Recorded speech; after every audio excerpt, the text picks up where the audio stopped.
Flow focusing is a technology whose aim is the production of drops or bubbles by straightforward hydrodynamic means. The output is a dispersed liquid or gas, frequently in the form of a fine aerosol or an emulsion.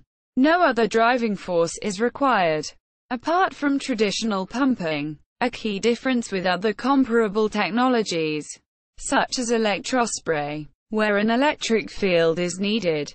Both flow focusing and electrospray, working in their most extensively used regime, produce high-quality sprays composed by homogeneous and well-controlled sized droplets. This technology is not a new technology, as it has its roots deeply seeded in hydrodynamic focusing, which has been in existence since 1963, as was developed by flow cytometry scientist.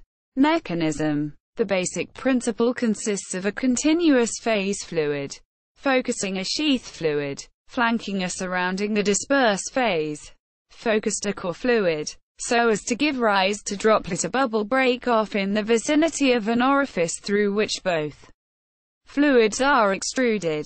The principle may be extended to two or more coaxial fluids. Gases and liquids may be combined, and, depending of the geometry of the feed tube and orifices, the flow pattern may be cylindrical or planar. Both cylindrical and planar flow focusing have led to a variety of developments. See also the works of Peter Walls al. A flow focusing device consists of a pressure chamber pressurized with a continuous focusing fluid supply. Inside, one or more focused fluids are injected through a capillary feed tube whose extremity opens up in front of a small orifice linking the pressure chamber with the exterior ambient.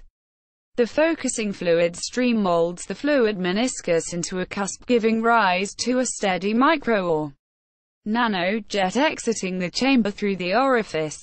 The jet size is much smaller than the exit orifice, thus precluding any contact, which may lead to unwanted deposition or reaction. Capillary instability breaks up the steady jet into homogeneous droplets or bubbles. The feed tube may be composed of two or more concentric needles, and different immiscible liquids or gases be injected, leading to compound drops. On being suitably cured, such drops may lead to multi-layer microcapsules with multiple shells of controllable thickness.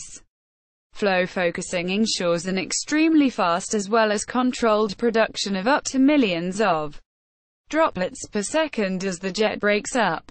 The role of the tangential viscous stress is essential in establishing a steady meniscus shape in flow focusing, as illustrated in the case of a simple liquid jet surrounded by a gas. In the absence of a sufficiently strong tangential stress, a round apex meniscus is obtained. Both the inner liquid and the external gas flows would exhibit stagnation regions around the round apex.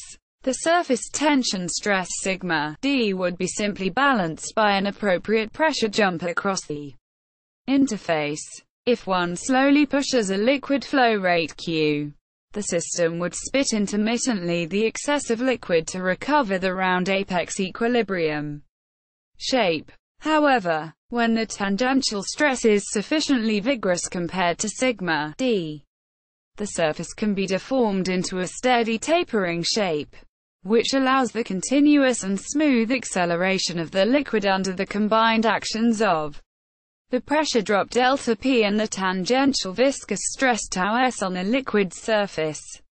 Applications. Flow focusing may be applied in the food, medicine, pharmaceutical, cosmetic, photographic and environmental industry, among other potential uses. The production of compound particles is an important field.